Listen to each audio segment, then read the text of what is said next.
Hello everyone, स्वागत है आप सभी का कृष्णा स्टडी मैथ क्लासेस में। तो मैं इस वीडियो में आपके लिए बताने वाला हूँ विज्ञान का जो एग्ज़ाम है वो 29 फरवरी के लिए है। 29 फरवरी के लिए इसका एग्ज़ाम है। और देखिएगा, इसमें मैं आपके लिए पूरा पेपर दिखाऊंगा किस तरीके का आ सकता है। तो इसके आधार पर आप 95% नंबर ला सकते हैं साइंस में। देखिएगा, सारा का सारा पूरा मॉडल पेपर तैयार है। इसके अनुसार आप अच्छे तरीके से अपनी तैयारी कर सकते हैं। किस आधार पे किस तरीके के क्वेश्चन आ सकते हैं, इस पेपर से आपको सारे के सारे क्वेश्चन मिलने वाले हैं। इसका कोड दे रखा है बस 824 EP, उसका कोड थोड़ा चेंज होगा, ठीक है। तो चलिएगा, इसी के साथ हम देखते हैं ये 2024 में किस तरीके का आपकी एग्ज़ाम आपका आएगा, विज्ञान का कैसा पेपर आएगा, ठीक है। और देखिए, हम इसमें देखने वाले हैं 29 फरवरी के लिए पूर्णांक जो रहेगा इसमें पेपर में वो कितने का रहेगा, 70 का। 3 समय 3 घंटे 15 मिनट रहेगा। और देखते हैं इसके निर्देश क्या क्या हैं। उन निर्देशों को पढ़ते हैं बहुत अच्छे तरीके से, क्योंकि पहले पेपर करने से पहले पढ़ना ज़रूरी होता है। तो यहाँ दिया है, प्रारंभ के 15 मिनट परीक्षार्थियों को प्रश्न पत्र पढ़ने के लिए निर्धारित हैं। तो पढ़ना बहुत ज़रूरी है, ठीक है। इससे क्या है, हमें हर प्रश्न का पता लग जाता है, कौन कितने नंबर में कैसा क्या है, कितने करने हैं। तो देखिए, नंबर 1, ये प्रश्न पत्र 2 खंड आ तथा खंड बा में विभाजित है। खंड आ में प्रश्न बहुविकल्पीय हैं, जिसमें 4 उत्तर विकल्प दिए गए हैं। सही विकल्प चुनकर OMR उत्तर पत्रिका में भरिए। खंड बा में वर्णनात्मक प्रश्न हैं। खंड बा में कैसे हैं, वर्णनात्मक प्रश्न हैं। अब जाइए नंबर 2 पर। प्रत्येक खंड 3 उपखंडों का, खा तथा गा में विभाजित है। प्रश्न नंबर 3, प्रत्येक खंड के सभी प्रश्न एक साथ आवश्यक हैं। प्रत्येक खंड नए प्रश्न से प्रारंभ किया जाए। प्रश्न नंबर 4 आ जाओ, सभी प्रश्न अनिवार्य हैं। अगला, प्रश्नों के निर्धारित अंक उनके सम्मुख सामने दिए गए हैं। अगला नंबर, आवश्यकता अनुसार अपने उत्तर की पुष्टि एवं स्वच्छ नामांकित चित्रों तथा रासायनिक समीकरणों द्वारा कीजिए। अब आ जाइए यहाँ से, खंड आ यानी उपखंड इसका का, इस नंबर पे आ जाते हैं। उपखंड क्या है, का नंबर।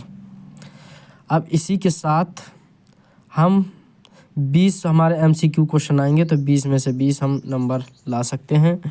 और अच्छे तरीके से हमारा जो MCQ क्वेश्चन है, इन्हीं के आधार से या इन्हीं वेरी वेरी इंपॉर्टेंट MCQ क्वेश्चनों से हमें काफ़ी हेल्प मिल सकती है। तो सबसे पहले प्रश्न नंबर पर आती है, किसी वस्तु से बड़ा आभासी प्रतिबिंब बन सकता है।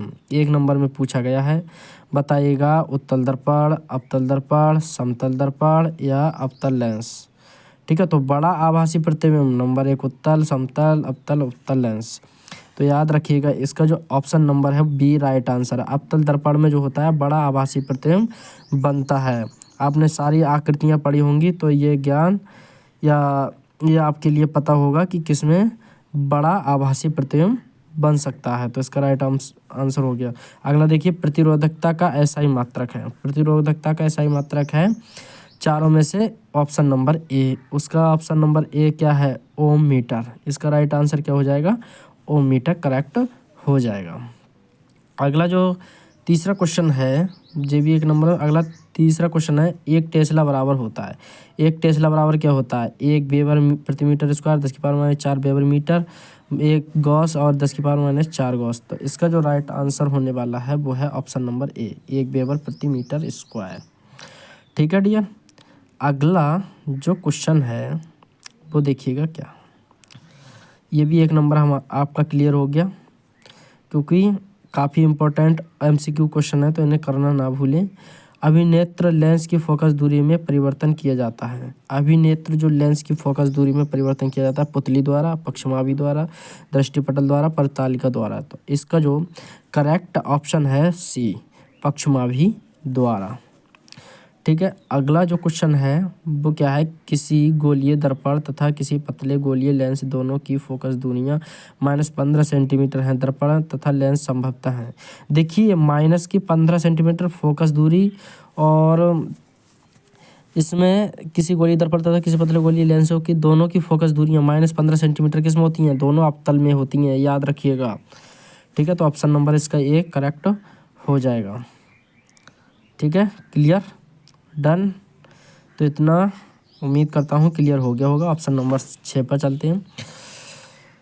क्वेश्चन नंबर 6 पे किसी विद्युत बल्ब का अनुमतांक 220 वोल्ट 100 वाट है और जबकि इसमें 110 वोल्ट पर प्रचलित करते हैं, जब इसका द्वारा उपभोग शक्ति कितनी होगी। तो ये छोटा मोटा क्वेश्चन है, यानी इसे आप कर सकते हैं। तो इसका ऑप्शन नंबर सी 50 वोल्ट वाट है। इसका मैं आपके लिए फार्मूला बता दूंगा, उसके आधार पर कर सकते हैं। अगला जो क्वेश्चन है, एक विद्युत चुंबक रॉड बनाने की सबसे अधिक उपयुक्त पदार्थ है, तो वो क्या है। ये भी 1 नंबर आपका क्लियर होने वाला है। तो ये क्या है, एक विद्युत चुंबक का रॉड बनाने के लिए सबसे अधिक पदार्थ है क्या, पीतल, एल्यूमिनियम, स्टील। तो इसका करेक्ट आंसर होने वाला है मुलायम लोहा। ये राइट आंसर हो जाएगा। ठीक है, इसी के साथ आपके 20 MCQ होने वाले हैं। अब आ जाइए उपखंड खा में। इसमें हम रसायन विज्ञान के ऑप्शन बहुविकल्पीय देखेंगे। देखिए पहला है Zn + CuSO4 क्रिया करके क्या बना, ZnSO4 + Cu। रासायनिक अपक्रिया किस प्रकार की है। तो इसमें हमसे रासायनिक अपक्रिया पूछी गई किस प्रकार की है, संयोजन, द्विविस्थापन, विस्थापन, वियोजन। तो देखिए इसमें Zn + CuSO4, तो Zn से SO4 विस्थापित हुआ, तो इसमें जो अभिक्रिया है वो कौन सी अभिक्रिया है, विस्थापन अभिक्रिया है। ठीक है, क्योंकि Cu अलग बाहर निकल गया और Zn SO4 के साथ जुड़ गया। अगला जो क्वेश्चन है, जल की कठोरता को हटाने के लिए निम्न में से किसका उपयोग किया जाता है। तो जल की कठोरता को हटाने के लिए निम्न में से किसका उपयोग किया जाता है। नंबर ए बेकिंग सोडा, व्यंजक चूर्ण, धावन, प्लास्टर ऑफ पेरिस। तो इसका जो ऑप्शन करेक्ट होने वाला है आंसर, वो देखिएगा क्या है, धावन सोडा। इसका करेक्ट आंसर हो जाएगा। अगला देखिए, निम्न में से अगला जो क्वेश्चन है वो क्या है, 10वां नंबर। निम्न में से किस यौगिक में OH एक क्रियात्मक समूह है। तो OH क्रियात्मक समूह में क्या लगता है, IUPAC नाम लिखाते हैं तो ऑल लगता है। ऑल OH में क्या लगता है, एल्कोहल है। एल्कोहल में ये समूह, तो लास्ट में हमारा क्या जुड़ता है, ऑल जुड़ जाता है। तो देखिए ब्यूटेनॉन ये गलत, ब्यूटेनोइक अम्ल ये गलत, ब्यूटेनॉल ये सही, ब्यूटेनल गलत। ठीक है, तो ऑप्शन नंबर 20 का करेक्ट हो जाएगा। ठीक, डन। अगला देखिए 11वां, श्याम श्वेत फोटोग्राफी में प्रयुक्त होती है। श्याम श्वेत फोटोग्राफी में प्रयुक्त क्या होती है, देखिएगा। Option number A AgCl, PbNO3 का होल ट्वाइस, CaCO3। तो इसका जो करेक्ट आंसर होने वाला है वो है AgCl। ठीक है, इसका करेक्ट आंसर क्या हो गया, AgCl। अगला जो क्वेश्चन है, मुद्रा मिश्र धातु है। मुद्रा मिश्र धातु जो होती है वो क्या है। पहला ऑप्शन नंबर ए देखिए, Cu 95%, Sn 4%, तो P 1%, तो यानी ये करेक्ट ऑप्शन नंबर ए हो जाएगा। ठीक है, कॉपर वाला ये सबसे ए नंबर है, फॉस्फोरस वाला वो सही हो जाएगा।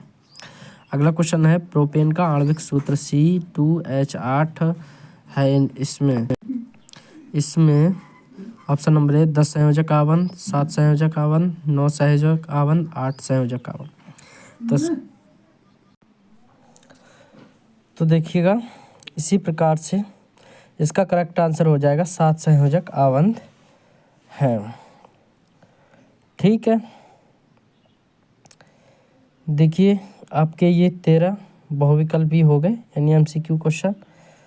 तो आपके ये 13 नंबर क्लियर हो गए। ठीक है, अगला जो पार्ट है वो है बायोलॉजी का पार्ट, यानी जीव विज्ञान।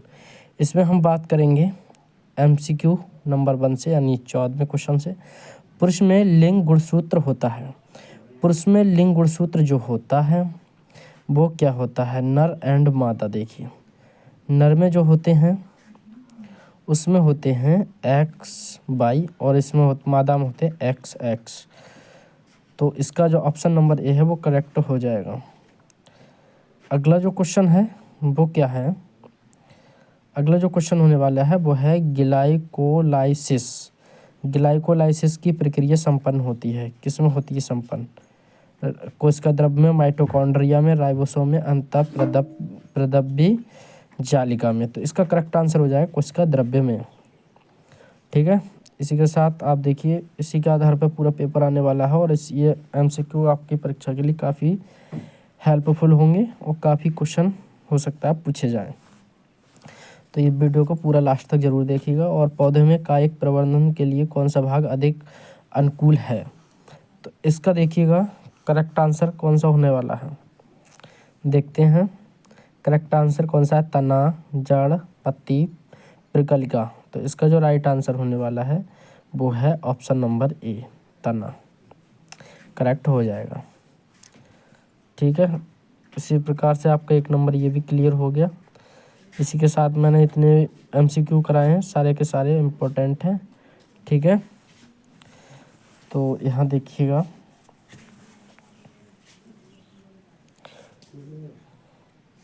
निम्न में से कौन मानव मादा जनन तंत्र का भाग नहीं है। मतलब मानव जनन तंत्र मादा का भाग नहीं है, ये पूछा गया है। अंडाशय भी होता है, गर्भाशय, डिंबवाहिनी, ये तीनों होते हैं, लेकिन शुक्रवाहिका जो होता है वो मादा का नहीं होता है। ठीक है, वो पुरुष में आता है शुक्रवाहिका। तो ये ऑप्शन नंबर सी करेक्ट हो जाएगा। इसी प्रकार से अगला नेक्स्ट क्वेश्चन देखते हैं।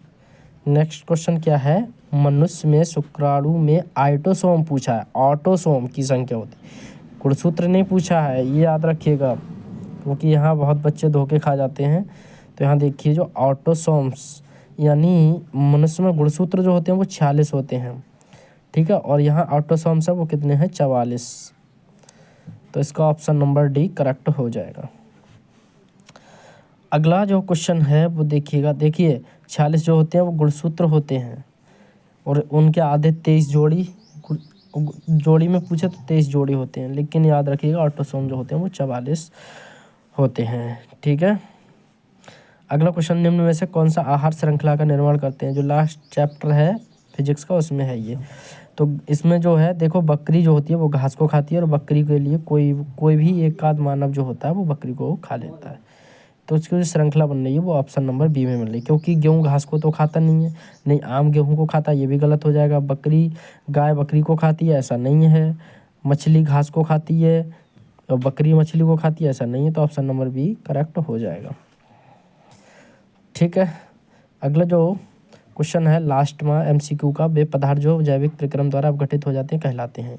1 नंबर यहाँ से देखिएगा कौन सा करेक्ट आंसर हो जाएगा। इसमें नंबर 1 जो है वो है जैविक निम्नीकरण, अजैव निम्नीकरण, इनमें से कोई नहीं है, जैवोच्चीकरण। तो इसका जो करेक्ट आंसर है ए हो जाएगा, जैव निम्नीकरण। तो यहाँ से आपके लिए पूरे 20 MCQ कराएं, 20 में से 20 ठीक है होने वाले हैं। तो इसी प्रकार से आप भी 20 में से 20 साइंस में ला सकते हैं MCQ क्वेश्चनों द्वारा। ठीक है, यहाँ से देखिएगा आपने कितने लेके आने हैं, 20 में से 20। ठीक, चलिएगा इसी के साथ खंड आ पर चलते हैं। खंड आ, इसमें 50 नंबर का ये कॉपी लिखित पेपर आएगा आपके लिए। इसमें से आपका 50 नंबर का सॉल्व करना है, 20 नंबर की तो OMR सीट भरनी है। ठीक, उपखंड का में बात करते हैं फिजिक्स। सबसे पहले फिजिक्स पूछा गया है इसमें, तो देखते हैं क्या क्वेश्चन है। सबसे पहला देखिए, उपखंड का में देखते हैं हम। सबसे पहला, समांतर क्रम में जुड़े 3 प्रतिरोधों के तुल्य प्रतिरोध के लिए सूत्र का निगमन कीजिए। तो समांतर क्रम में हमें जुड़े 3 प्रतिरोधों के तुल्य प्रतिरोध के लिए सूत्र का निगमन करना है। ठीक है, 4 नंबर में पूछा गया क्वेश्चन है, अच्छा खासा क्वेश्चन पूछा गया है। और यहाँ से 1/r बराबर होता है फार्मूला 1/r1 + 1/r2 + 1/r3, यहाँ तक हमसे पूछा गया है। ठीक है, ये फार्मूला है समांतर क्रम का। ठीक है, और श्रेणी क्रम होता है r बराबर r1 + r2 + r3, ये होता है श्रेणी क्रम का फार्मूला। किसका क्रम का हो गया, श्रेणी क्रम का फार्मूला हो जाएगा।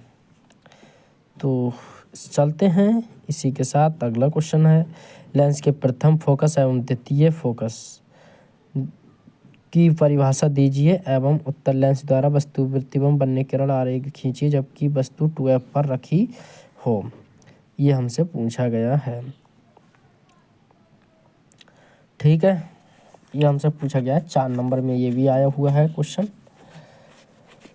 तो ये भी सॉल्व करना है।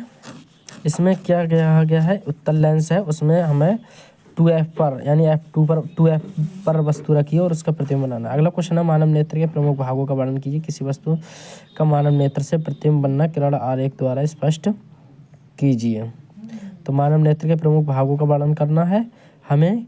इसके जो भाग हैं अलग अलग दिए हुए हेडिंग, जैसे परितारिका है, ठीक है, इसके अलग इसी प्रकार से भाग हैं, तो वो करना है हमें।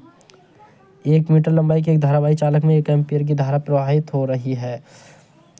इससे 2 न्यूटन प्रति एम्पीयर मीटर के चुंबकीय क्षेत्र में रखा गया, तो धारक वाही चालक पर कार्यबल की गणना कीजिए। यानी हमें इसमें F निकालना है। चालक क्षेत्र के लंबा चालक के क्षेत्र के समांतर और चालक क्षेत्र की दिशा से 60 डिग्री कोण बना रहा है।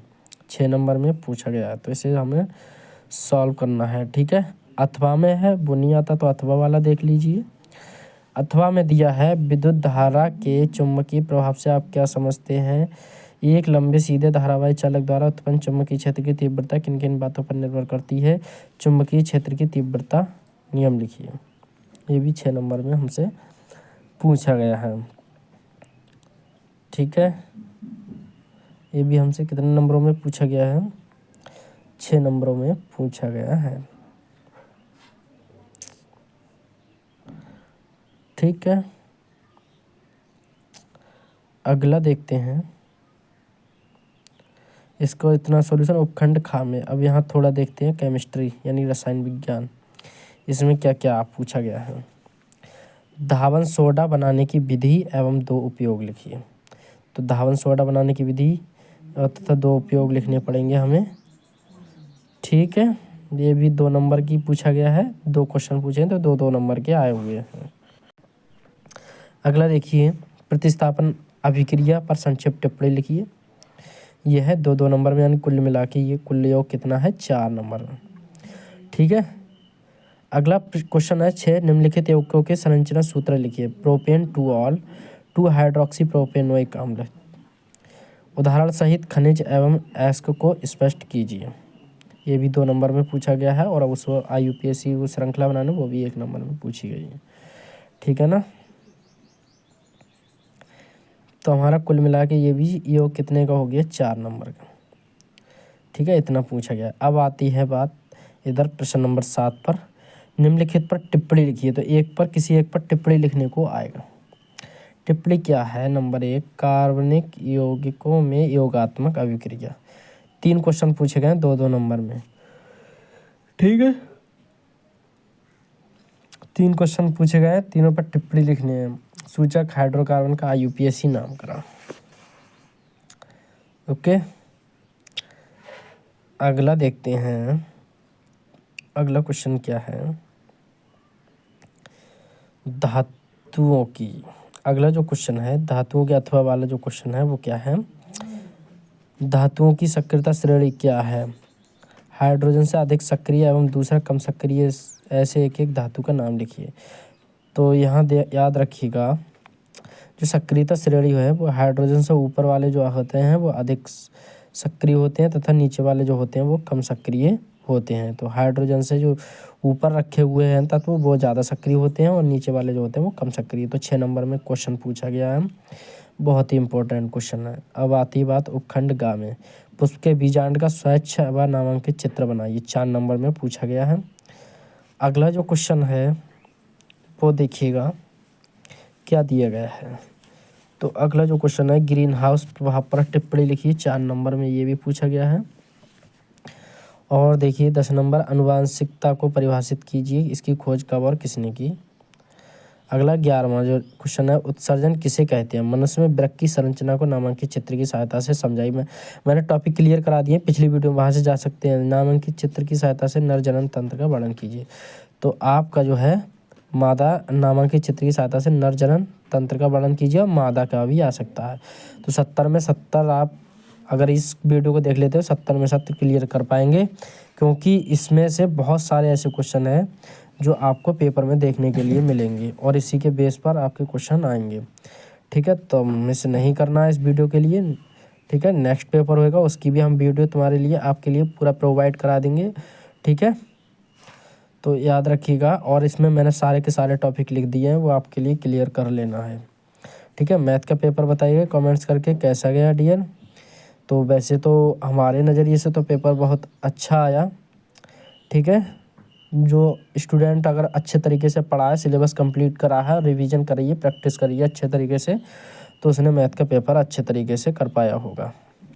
ठीक है, तो इसी प्रकार से साइंस भी अब अगले पेपर पे ध्यान देना है, पिछले के लिए भूल जाए। Thank you.